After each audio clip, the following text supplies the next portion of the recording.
Hello दोस्तों, कैसे हैं आप सब। उम्मीद है आप सब जहां भी होंगे ठीक होंगे।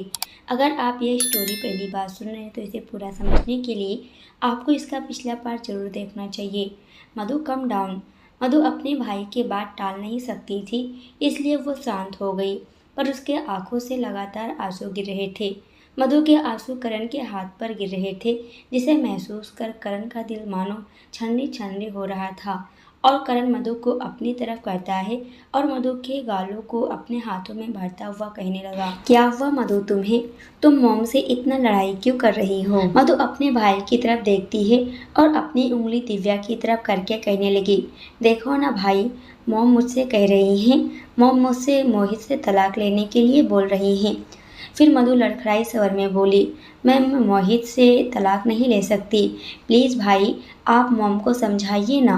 करण ने मधु को अपने गले से लगा लिया और फिर मधु का सर सहलाते हुए कहने लगा, ऐसा कुछ नहीं होगा मेरा बच्चा, तुम जैसा चाहती हो बिल्कुल वैसे ही होगा। मधु के आंसू करण के सर को भिगो रहे थे। वो किसी छोटे बच्चे की तरह करण से लिपट कर रो रही थी और फिर मधु करण से अलग होते हुए कहने लगी, सच में भाई ऐसा कुछ नहीं होगा ना?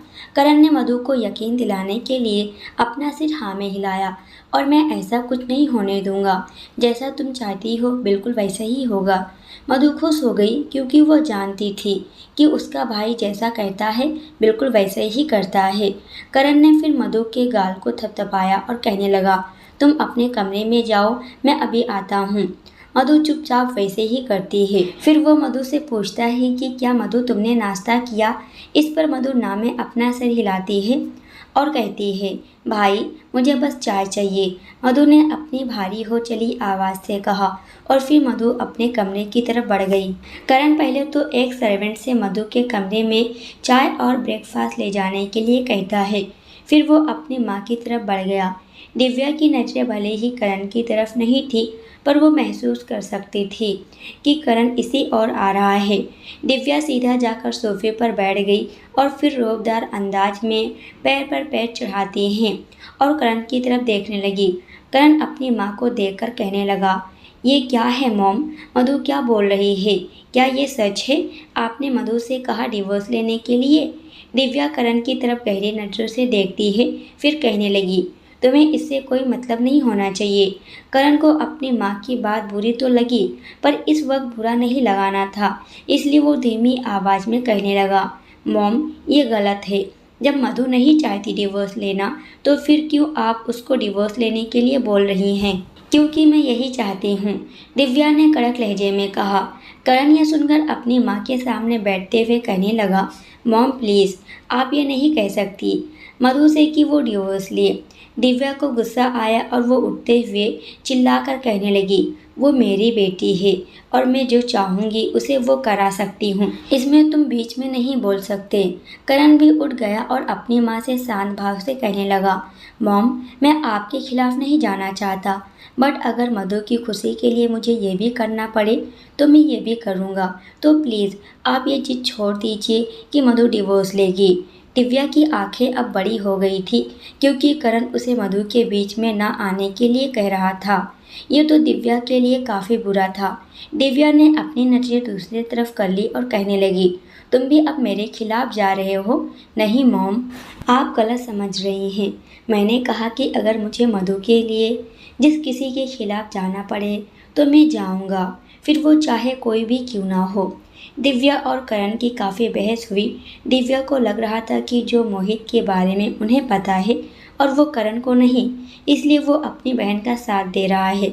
लेकिन दिव्या को क्या पता था कि वो कोई और नहीं करण सक्सेना था। करण ने पहले ही मोहित का A to Z तक पूरी डिटेल निकाली थी। आखिर बात उसकी बहन की थी, जो कि उसकी बहन नहीं उसकी सास थी। तो फिर वो कैसे नहीं पता करता? अगर कुछ पता नहीं था तो बस ये कि खुशी सच में मोहित की बेटी है या नहीं। और करण को ये भी पता था कि मोहित मधु से शादी उसके पापा से बदला लेने के लिए की थी। इस पर वो चुप क्यों है? मोहित उसकी बहन का पहला प्यार था और जब भी मधु को मोहित के साथ हंसता हुआ देखता था तो उसको किसी भी बात की चिंता नहीं होती थी। उसको पता था कि अभी मोहित मधु से बदले के लिए शादी की हो, लेकिन साथ रहते हुए वक्त के साथ आदमी बदल जाता है। और करण को इस बात का सबूत जब मिला था तब मोहित मधु के जन्मदिन पर इतना सब कुछ किया था। और सबसे ज़रूरी, जब मोहित मधु को बचाने के लिए खुद पे गोली भी खा लिया था, खुद की जान की परवाह नहीं की। तब से करण निश्चिंत हो गया था कि क्यों ना कुछ भी हो जाए, लेकिन मोहित मधु को चोट पहुंचने नहीं देगा। इधर दिव्या को यही लग रहा था कि करण इन सारी बातों से अनजान है। दिव्या करण से बोलती है, तुम्हें कुछ पता नहीं। इस पर करण कहता है, मॉम, मधु मोहित से प्यार करती है और मोहित भी अब मधु के साथ खुश है, इसलिए मैं मधु के प्यार के बीच नहीं आया। दिव्या ने एक पल के लिए अपनी आंखें बंद कर ली और कहने लगी, प्यार प्यार, हर किसी को प्यार ने बर्बाद कर दिया है, पर मेरे घर में प्यार नहीं चलेगा। दिव्या ने करण के सामने उंगली पॉइंट की। ये सुनकर करण ने सीधा जवाब देते हुए कहा, मॉम, मैं नहीं जानता कि आप क्या चाहती हैं, पर आप इतना समझ लीजिए कि जो मधु चाहेगी वही होगा। अगर मधु मोहित के साथ खुश है तो मैं उन दोनों के बीच किसी को नहीं आने दूंगा। किसी को नहीं मतलब किसी को भी नहीं। करण के शब्द कड़वे थे जो कि दिव्या को अंदर तक खिलाने के लिए मजबूर कर रहे थे। और इस बार दिव्या ने करण से कुछ नहीं कहा, क्योंकि वो जानती थी कि जब भी करण मधु के पीछे खड़ा रहता है तो वो किसी की भी नहीं सुनता। आखिर बात मधु की है तो करण पीछे नहीं हटने वाला। करण इतना बोलकर सीढ़ियाँ चढ़ने लगा और दिव्या पीछे मुड़कर करण की तरफ देखकर कहने लगी, तुम्हारा आखिरी फैसला है ये? करण रुक गया और बिना देरी किए कहने लगा, ये मेरा आखिरी फैसला है, किसी के भी कहने से नहीं बदल सकता। इतना बोलकर करण जल्दबाजी में आगे बढ़ने लगा और दिव्या उसे जाते हुए देख रही थी और उसकी आंखें एक पल के लिए भी नहीं झपकी। दिव्या अपने हाथ की मुठ्ठियां भींचते हुए कहने लगी, मैं अपने तरीके से सब कुछ ठीक करूंगी। तुम मधु के भाई हो और मैं एक माँ। मैं अपनी बेटी को अपने पास लाकर रहूंगी, वो भी अपने तरीके से।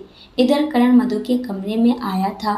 मधु जो कि एक कोने में बैठकर रो रही थी, उसने नाश्ता भी नहीं किया था। करण मधु के पास जाकर प्यार से समझाता है। मधु को अपने भाई की बात सुनकर सांत्वना मिल रही थी और वो सुकून भरा महसूस कर रही थी। मधु अपने भाई के गले से जा लगी और वो सुबकते हुए, पर भाई, आप जानते हैं ना मॉम को, वो जो कहती हैं वही करके रहती हैं। मॉम जो चाहती हैं वही करके रहती हैं, पर इस बार बात तुम्हारी खुशी की है और मैं तुम्हारी खुशी के बीच किसी को भी आने नहीं दूंगा, फिर चाहे वो मॉम ही क्यों ना हो।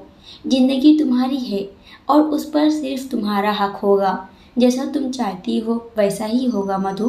करण ने एक सांस में मधु को ये बात समझा दी, जिसे मधु करण की बात से रोना बंद कर देती है। अब मधु का कुछ भी कहने का कोई मतलब नहीं बनता था, जिसे उसने फिर से कोई भी सवाल नहीं किया और करण से अलग हुई। करण ने मधु के चेहरे को प्यार से साफ किया और फिर करण बेड पर रखी ट्रे की तरफ देखकर कहने लगा, ना तो तुमने चाय पी है और ना ही तुमने ब्रेकफास्ट किया है। करण ने मधु को नाश्ता कराया और करण बाहर की तरफ जाने लगा। मधु जाते हुए करण को देखने लगी और मधु को रोशनी का ख्याल आया, जिसे मधु ने करण से कहा, भाई, क्या आपने रोशनी को आपका सच कहा या फिर नहीं? करण, जो कि मधु को समझाकर खुद को रिलैक्स महसूस कर रहा था, वो फिर से रोशनी के दर्द में घिर गया और वो पीछे मुड़कर मधु की तरफ देखने लगा। मधु ने ट्रे फिर से बिस्तर पर रखी और करण की तरफ जाते हुए, मैं जानती हूँ भाई कि आप कहीं ना कहीं रोशनी को पसंद करते हैं और उससे ये बात छुपाना कुछ सही नहीं है। जितना हो सके उसे उतना ही जल्दी अपना सच कह दीजिए।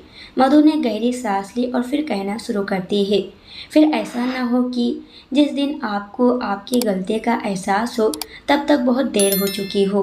करण मधु की बात खामोशी से सुन रहा था। करण कहीं ना कहीं जान चुका था कि मधु जो बोल रही है सच बोल रही है। करण ने अपने होठों को कुछ बोलने के लिए हिलाए, पर उसने कुछ कहा नहीं और फिर से खामोश हो गया। इधर मधु करण को देखकर फिर कहने लगी, अगर आपको मेरी बात बुरी लगी हो तो सॉरी भाई। ये सुनकर करण मुश्किल से मुस्कुराने लगा और मधु के थोड़े करीब होकर मधु के माथे पर हाथ रखते हुए, तुम अब बहुत बड़ी हो गई हो। मधु ने कुछ नहीं कहा और फिर करण मधु को कुछ देर बाद आने का बोलकर चला गया।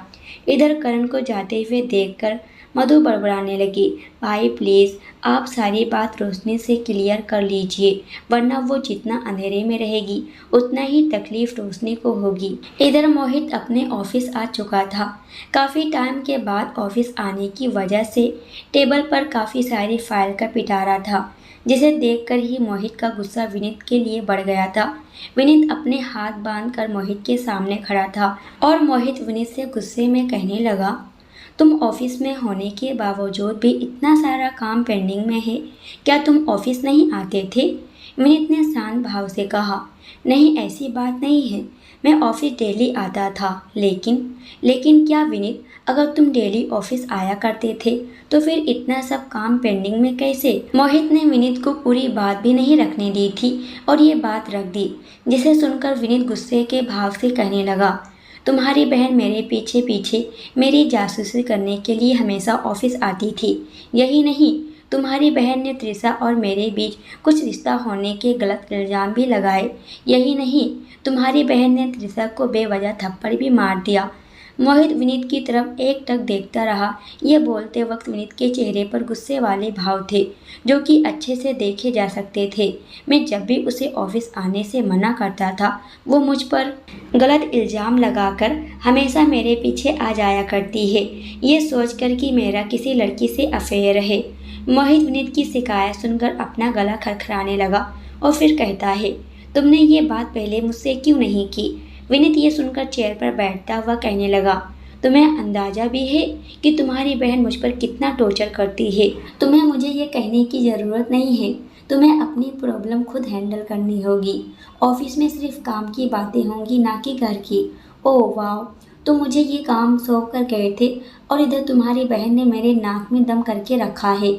ये सुनकर मोहित ने गहरी सांस ली और फिर कहने लगा, अगर तुम्हें मेरी बहन से इतनी प्रॉब्लम थी तो फिर तुमने शादी क्यों की? शादी करने से पहले तुम्हें सोचना चाहिए था।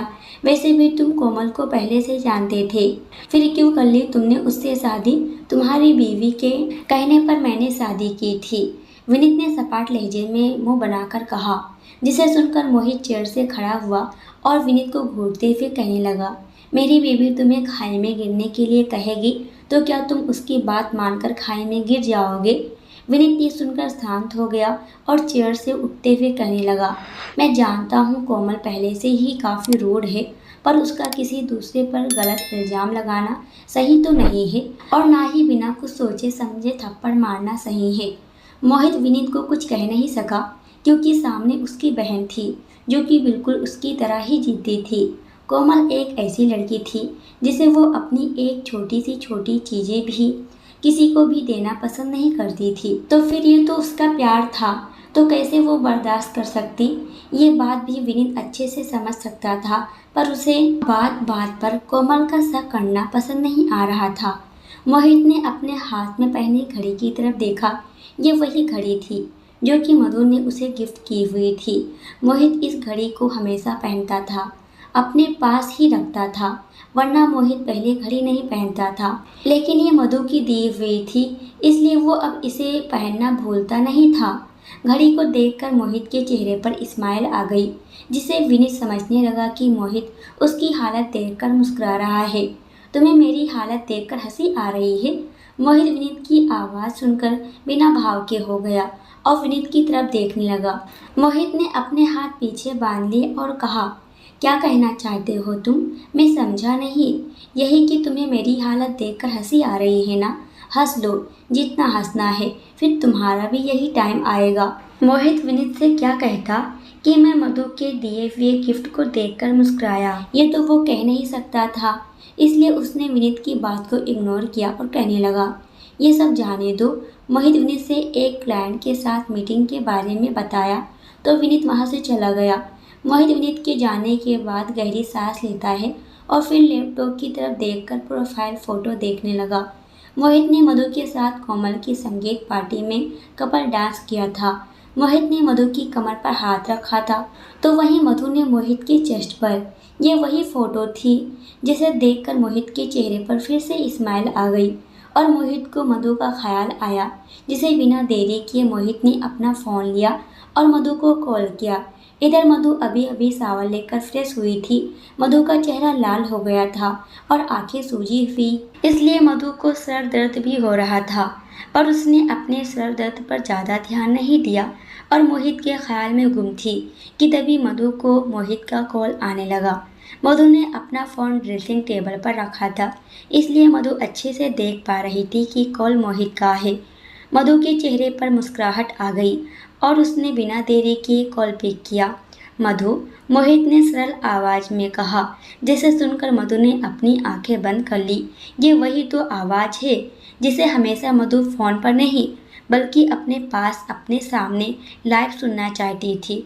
मधु मोहित से इतना प्यार करने लगी थी, फिर वो कैसे मोहित के बगैर रह सकती थी और फिर कैसे वो मोहित को डिवोर्स दे सकती थी। और यही सुनकर मधु की भौहें तन सी गई और उसकी आखिर में फिर से मोहित को खोने का डर सताने लगा, जिसे वो अचानक से मोहित से पूछ बैठी, मोहित, आप मेरे घर आएंगे? मोहित ये सुनकर ना समझी में, क्यों, क्या कोई काम था? मोहित चेयर से उठ गया और फिर खिड़की की तरफ जाने लगा और मधु ने गहरी सांस ली और फिर कहने लगी, मुझे अपनी मॉम को ये बात क्लियर करनी है कि मेरी शादी आपसे हो चुकी है और मैं आपके साथ खुश हूँ। मोहित के चेहरे के भाव अचानक से बदल गए और मोहित मधु की बात को समझने की कोशिश करने लगा और फिर मोहित मधु से पूछने लगा, मधु, क्या कुछ तुम्हारे साथ हुआ है? ये सुनकर मधु के हाथ पैर ठंडे हो गए थे और वो अपनी आंखें कसकर बंद कर लेती है। ये तो वही बात हो गई, कुछ ना जाहिर करने पर भी सब कुछ पता चलना और कुछ ना बोलने पर भी उसका जिक्र होना। ये क्या था? यही तो प्यार है, जो कि सामने वाले इंसान की दूसरी शिकायतों से ये पता लगाना कि नहीं कोई और बात है जो कि मुझे पता नहीं है। हाँ, यही तो प्यार की निशानी है, जो कि सच है। मोहित मधु के बोलने का इंतजार कर रहा था और मधु अपनी आंखें बंद कर महसूस कर रही थी कि मोहित उसे समझने लगा है। मधु के लिए यही सबसे खुशी की बात थी। मोहित को जवाब न मिलने पर मोहित कहने लगा, मधु। मधु मोहित की बात सुनकर होश में आई और बात को संभालते हुए कहने लगी, नहीं, कुछ नहीं हुआ है, बस मैं अपनी मॉम को कहना चाहती हूँ कि मेरी शादी हो चुकी है और मैं आपका कल इंतज़ार करूँगी। मोहित ये सुनकर मुस्कुराया और कहने लगा, ठीक है, जैसा तुम चाहो, पर क्या तुम श्योर हो? मधु ये सुनकर कुछ पल खामोश हो गई और फिर जवाब देते हुए बोली, यस, मैं श्योर हूँ। मोहित के चेहरे पर स्माइल आ गई और वो जाहिर नहीं कर पा रहा था अपनी खुशी को, वो इतना खुश हो गया था। मधु अपनी माँ को अपने रिश्ते के बारे में बताना चाहती है। इसका मतलब तो यही है कि वो अपनी शादीशुदा ज़िंदगी को आगे बढ़ाना चाहती है। आपने ब्रेकफास्ट किया? मधु ने अपने दांतों के बीच अपनी उंगली फंसाते हुए कहा और मोहित ये सुनकर नहीं में जवाब देता है। जिसे सुनकर मधु पूछने लगी, क्यों, आपने ब्रेकफास्ट क्यों नहीं किया? मेरा मूड नहीं था, मोहित ने कहा। ये सुनकर मधु के मन में आया कि वो मोहित के लिए ब्रेकफास्ट लेकर जाए, पर अगले ही पल मधु को अपनी माँ के बारे में ख्याल आया, जिसे मधु कहने लगी, आप ब्रेकफास्ट कर लीजिए और कल सुबह टाइम से घर आ जाना प्लीज़। ओके, तुम फिक्र मत करो, मैं टाइम से आ जाऊँगा तुम्हारे घर, मोहित ने कहा। दोनों के बीच फिर खामोशी छा गई और दोनों में से किसी ने भी बात की शुरुआत फिर से नहीं की। इससे यही 15 मिनट से ज़्यादा गुजर गए। दोनों के आसपास काफ़ी शांति थी, जिसे दोनों एक दूसरे को महसूस कर सकते थे। मोहित के सामने पेपर वेट था, जिसे देखकर मोहित घुमाने लगा और मधु के बोलने का इंतजार करने लगा और मधु पेपर वेट घुमाने की आवाज़ सुनकर मुस्कुराई और फिर कहने लगी, ठीक है, अगर आपको कोई काम है तो मैं रखती हूँ कॉल। नहीं, मैंने सारे काम क्लियर कर दिए हैं, मोहित ने साफ साफ झूठ बोल दिया, जबकि फाइलों का पिटारा उसके सामने था। मधु मिरर में अपने आप को देख रही थी, आंखें सूजी हुई और गाल लाल हो गए थे और चेहरे पर एक नेचुरल ब्लश दिख रहा था, जिसे देखकर मधु मन ही मन मुस्कुराने लगी। अगर तुम्हें किसी भी चीज़ की ज़रूरत हो तो मुझे जब चाहो कॉल कर सकती हो, मधु मुस्कुराई और हाँ में जवाब दिया। इतने में मोहित के केबिन में विनीत एक फाइल को पढ़ता हुआ बिना नॉक किए आया और आने के साथ कहने लगा, मोहित, ये देखो, अभी तक ये काम पेंडिंग पड़े हैं। मोहित ने विनीत की तरफ गुस्से भरी नज़रों से देखा और फिर मधु से कहने लगा, मैं कॉल बैक करता हूँ।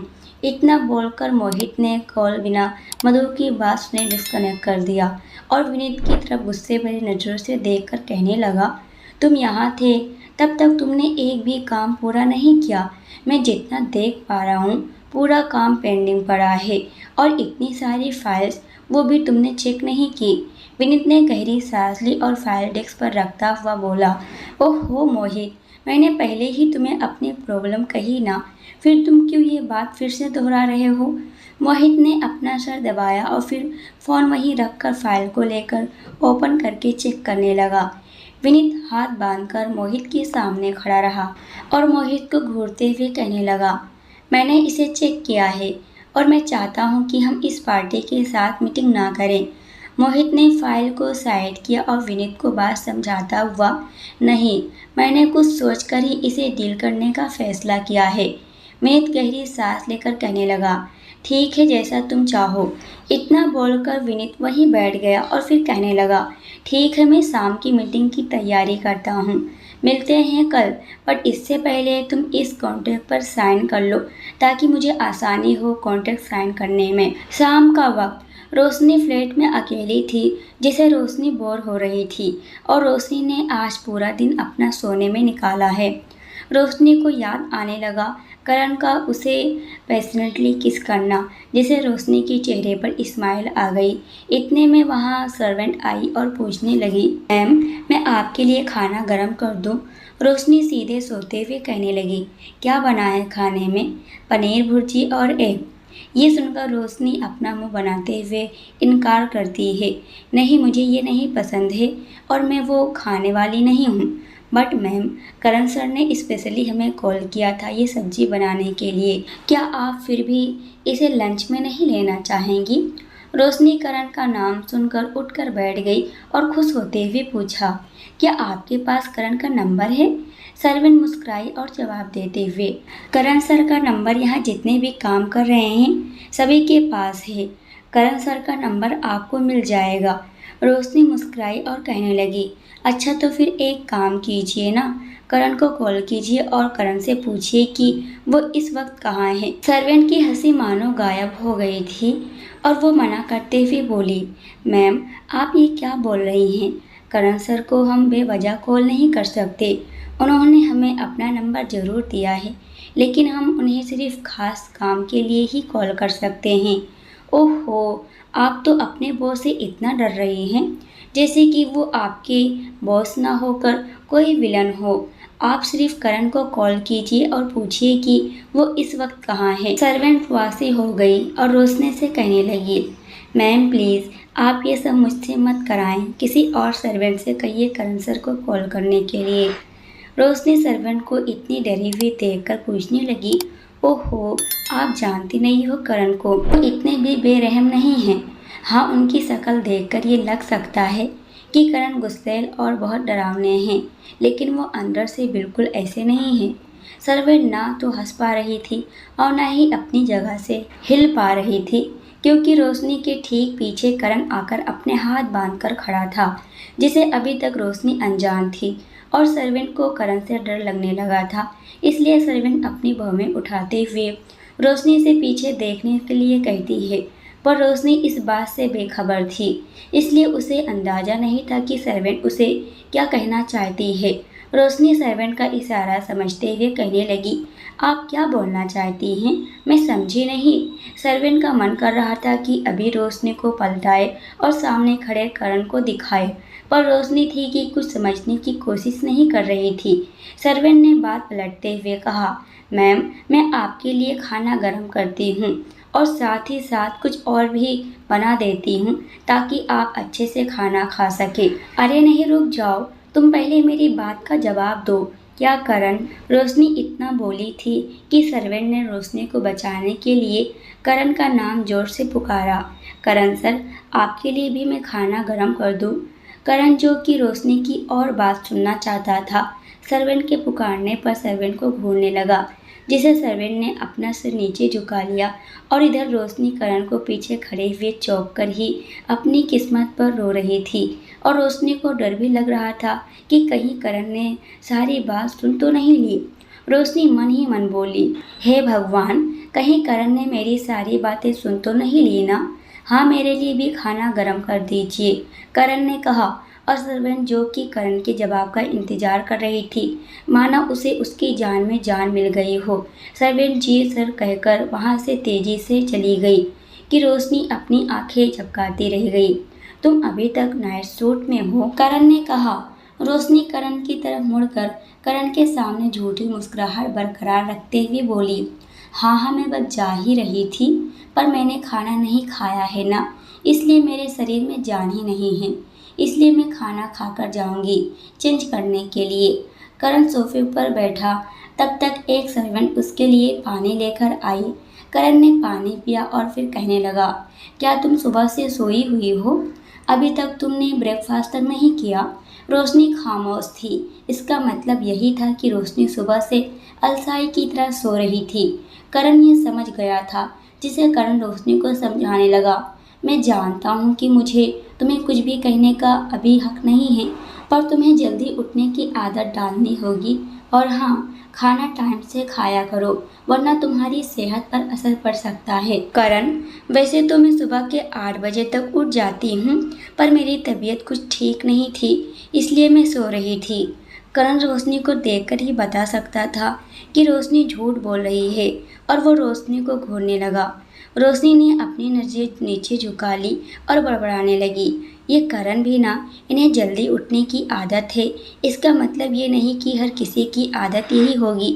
करण रोशनी की बात सुन चुका था और वो कहने लगा, ओ रियली रोशनी, तुम पहले से ही 11 AM के बाद उठती थी, और मेरे यहाँ ना मौजूद होने से तुम अब शाम के वक्त उठती हो, ये अच्छी बात नहीं है।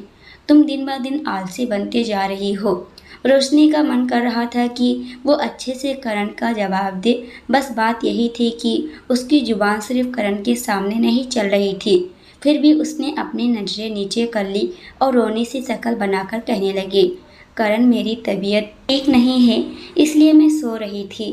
करण रोशनी को गौर से देखने लगा और गहरी सांस लेकर बोला, तुम्हारा कुछ नहीं हो सकता, झूठ बोलने की आदत जरूर तुम्हें मधु ने सिखाई है ना? रोशनी ने कुछ जवाब नहीं दिया, क्योंकि वो जान गई थी कि करण उसका झूठ अच्छे से पहचान गया है।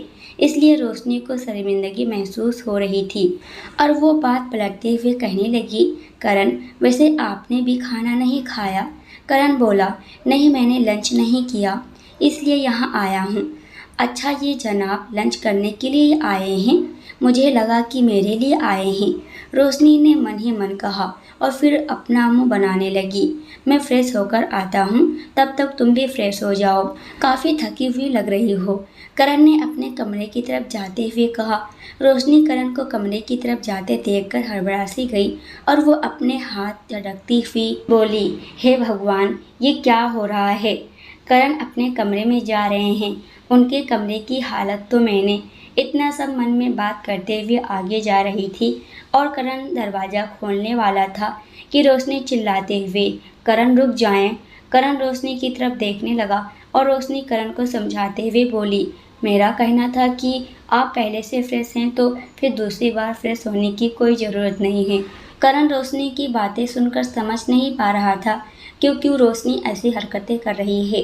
रोशनी, मुझे सावर लिए बिना लंच नहीं किया जाएगा, मैं बाहर से आया हूँ और काफ़ी थका हुआ महसूस कर रहा हूँ। इतना बोलकर करण फिर से दरवाज़ा खोलने वाला था, जिसे रोशनी ने तुरंत ही करण की बाहें पकड़ी और फिर मुस्कुराते हुए कहने लगी, आपको देखकर कोई ये नहीं कह सकता कि आपको सावर लेने की ज़रूरत है, आप तो काफ़ी चार्मिंग लग रहे हैं। आप एक काम करिए, सावर रात को लेकर सो जाना। करण अब सच में रोशनी से इरिटेट होने लगा था, जिसे करण ने रोशनी का हाथ पकड़ा और अपने साथ ले जाते हुए दरवाज़ा खोला और कहने लगा, तुम्हारी नींद अब भी पूरी नहीं हुई क्या, जो ऐसे बिहेव कर रही हो? इनफैक्ट तुम्हें भी मेरे साथ सावर लेना चाहिए और ये बकवास बातें बंद करो। क्या छुपाने की कोशिश कर रही हो तुम? रोशनी ने एक हाथ से अपना चेहरा छुपा लिया क्योंकि उसे करण के कमरे का मंजर देखना नहीं था, पर उसने जल्दी अपना हाथ हटाया और कहने लगी, नहीं, मैं आपके साथ सावर नहीं ले सकती। करण तो वही स्थिर खड़ा रहा अपने कमरे की हालत देखकर और रोशनी एकटक करण को कमरे को देखकर अपना चेहरा फिर से छुपाने लगी और वहाँ से बचकर भागने लगी। करण अपने कमरे की हालत देखकर उसका मुंह खुला के खुला रह गया और वो बार बार अपनी पलकें झपका रहा था। रोशनी तो अपना चेहरा छुपा लिया और वहाँ से जाने लगी। तभी करण ने रोशनी का हाथ पकड़कर उसे दरवाजे के समीप हटा दिया और रोशनी करण की इस अचानक से हुई हरकत से घबरा उठी, जिसे रोशनी ने अपनी आंखें कसकर बंद कर ली। करण उसकी बंद आंखों की तरफ देखकर कुछ बोलने वाला था कि उसकी नज़र रोशनी की खूबसूरत चेहरे पर जा टिकी, जिसे करण के और कुछ पल के लिए सिल हो गए। तकरीबन 5 मिनट गुजर जाने के बाद करण ने अपनी नज़र दूसरी तरफ कर ली और फिर अपने चेहरे पर गंभीर भाव लाते हुए कहने लगा, तुमने ये सब क्या हालत बनाई है मेरे कमरे की? क्या मैं जान सकता हूँ कि तुमने ये सब क्या किया है? रोशनी का दिल जोरों से धड़क उठा और वो अपनी आंखें खोलकर करण से मिलाते हुए जवाब देने लगी, करण, सच में मैंने कुछ भी जानबूझकर नहीं किया। नहीं नहीं, मैंने ये सब नहीं किया है, सच में। करण रोशनी की टूटी पकड़कर उसे फर्श पर बिखरी हुई चीज़ें दिखाते हुए कहने लगा, जहाँ तक मुझे याद है मेरे कमरे में किसी को भी आने की इजाज़त नहीं है और इस कमरे में सिर्फ तुम्हें और मधु को आने की इजाज़त है। तो झूठ मत कहो और बताओ, तुमने मेरे सामान को इस तरह से कचरा समझकर क्यों फेंक दिया?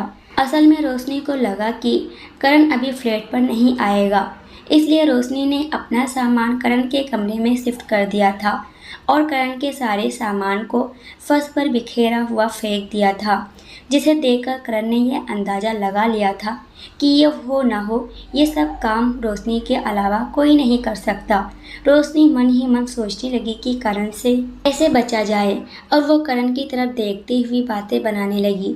हाँ करण, मेरे ना कमरे में पानी नहीं आ रहा था, इसलिए मैं यहाँ शिफ्ट हुई हूँ ताकि मुझे नहाने में दिक्कत ना हो। वो क्या है ना कि मुझे नहाए बिना नींद नहीं आती। करण रोशनी को घूरने लगा क्योंकि इस वक्त रोशनी नहाई नहीं थी और रोशनी को समझ नहीं आया उसे क्या झूठ कहा है, इसलिए वो बात को पलटती हुई जवाब देने लगी, नहीं, मेरा मतलब था कि पानी नहीं आ रहा। रोशनी से और झूठ नहीं बोला जा रहा था, इसलिए उसने अपनी नज़रें नीचे झुका ली और उदासी आवाज़ में बोली, सॉरी, अगर आपको मेरा यहाँ आना पसंद नहीं आ रहा हो तो।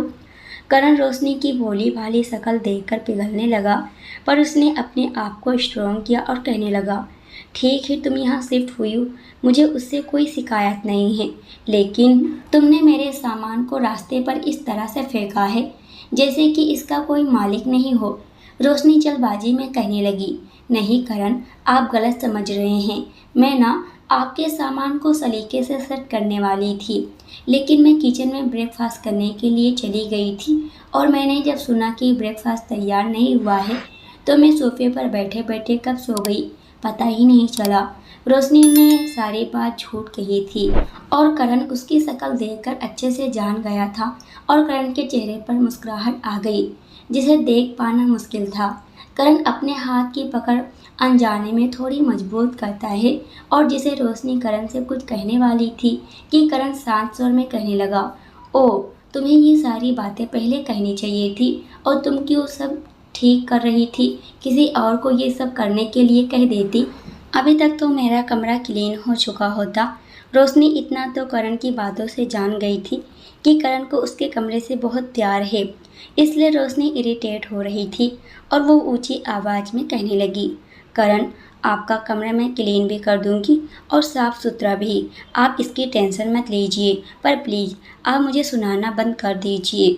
करण रोशनी की बात से नाराज़गी को भाप सकता था, इसलिए वो रोशनी से कहने लगा, नहीं, मेरा मतलब ये नहीं था, तुम चाहो तो यहाँ रह सकती हो, पर तुम इस तरह से मेरे कमरे को नहीं रख सकती। अगर तुम्हें यहाँ मेरे कमरे में रहना है तो तुम्हें मेरा कमरा क्लीन रखना होगा।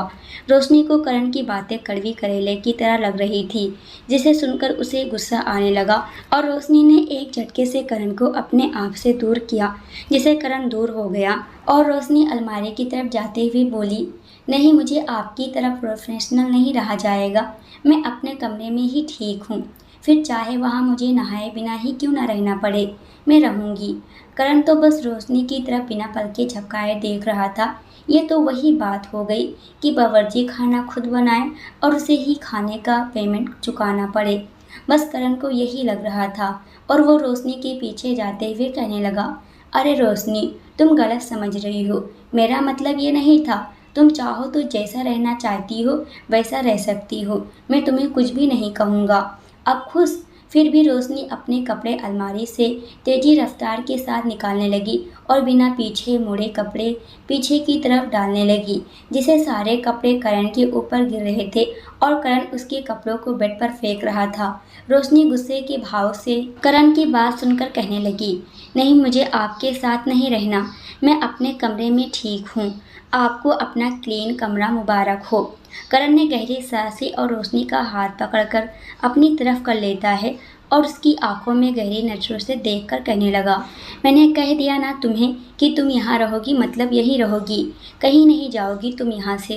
रोशनी करण की कड़क आवाज़ सुनकर सहम सी गई और वो करण को समझाने लगी, पर करण, आपका है ये कमरा तो फिर मैं यहाँ कैसे रह सकती हूँ। करण शांत हो गया और सॉफ्ट आवाज़ में बोलने लगा, मैं किसी और कमरे में शिफ्ट हो जाऊंगा और वैसे भी अभी मधु मॉम के हाउस में है, इसलिए मुझे अभी तो वहीं रहना होगा जब तक मधु मोहित के साथ नहीं चली जाती तब तक। रोशनी करण की जाने वाली बात सुनकर अच्छा नहीं लग रहा था, फिर भी मुश्किल से मुस्कुराते हुए सहमी आवाज़ में कहने लगी, ओ तो क्या आप यहाँ नहीं रहने वाले, फिर से जाने वाले हैं आप। हाँ, मैंने कहा ना तुम्हें, जब तक मधु वहाँ है उसके साथ मुझे रहना होगा, करण ने जवाब में कहा। रोशनी उसके आगे कुछ न कह सकी और दोनों के बीच कुछ देर के लिए खामोशी छाई रही। उसके बाद रोशनी ने करण की तरफ अनायासी नज़रों से देखकर पूछा, करण, वैसे आप जल्दी आएंगे ना? मैं यहाँ अकेले बोर हो जाती हूँ। करण 2 बार रोशनी से ये बात क्लियर कर चुका था कि वो जब तक मधु मोहित के साथ नहीं चली जाती तब तक वो यहाँ नहीं आएगा। फिर भी रोशनी ने यही बात पूछ ली, जिसके जवाब में करण ने कहा, मैं रात के वक्त यहाँ आने की कोशिश करूँगा। ये सुनकर रोशनी के चेहरे पर मुस्कुराहट आ गई और वो मुस्कुराते हुए कहने लगी, मुझे लगा था कि आप आएंगे ही नहीं। करण का इरादा यहाँ आने का सच में नहीं था, क्योंकि मधु और दिव्या की बनती नहीं थी, इसलिए करण को मधु के पास रहना था। पर रोशनी को उदास देखकर करण ने यहाँ रात को आने का फैसला किया ताकि रोशनी को भी बुरा ना लगे और उधर मधु करण की नज़रों के सामने दिन भर रहेगी। दोनों बातें कर रहे थे कि बाहर से दरवाज़ा नॉक करते हुए सर्वेंट कहने लगी, सर, खाना लग गया है, अभी ठंडा हो जाएगा। सर, खाना तैयार है, प्लीज़ खाना खाने आ जाएं। रोशनी करण से एक झटके से दूर हो गई और फिर दरवाजे की तरफ देखकर सर्वेंट अपना सिर नीचे झुकाए हुए खड़ी थी। ये देखकर रोशनी को अजीब तो लगा, पर उसने कुछ कहा नहीं, क्योंकि उसके पास खड़ा करण उसे ही देखे जा रहा था। पर करण रोशनी के सवाल को भांप चुका था, इसलिए उसने कहा, मेरे कमरे में झांकने की भी किसी को परमिशन नहीं है। रोशनी करण का मुंह ताकते ही रह गई और फिर मन ही मन सोचने लगी, करण कितने स्ट्रिक्ट है, इतने सारी बंदिशें, उफ, मुझे अभी तक क्यों नहीं पता था। रोशनी मन ही मन सोचे जा रही थी कि करण कहने लगा, चले, ऑलरेडी शाम के 6 बजने वाले हैं और हमारा लंच करना बाकी है। ये सुनकर रोशनी ने हाँ कहा और दोनों बाहर की तरफ जाने लगे, पर करण के पैर में कुछ आ गया, जिससे अचानक ही दोनों की नज़रें फर्श पर जा टिकी। रोशनी नीचे देखकर उसका मन कर रहा था कि वो अपना चेहरा कहीं जाकर छुपा दे और उसे बहुत ही शर्मिंदगी महसूस होने लगी थी, जिसे रोशनी ने अपना चेहरा एक हाथ से छुपा लिया और वहां से जाने लगी। दोस्तों, आज के लिए इतना ही। इसके आगे क्या होने वाला है ये हम देखेंगे अगले वीडियो में। जब तक ये देखिए, वीडियो पसंद आए तो वीडियो को लाइक और कमेंट ज़रूर कीजिएगा, और अगर आप हमारे चैनल पे नए हो तो चैनल को भी सब्सक्राइब कर हमें सपोर्ट ज़रूर कीजिएगा। पूरी वीडियो देखने के लिए आप सभी का बहुत बहुत धन्यवाद।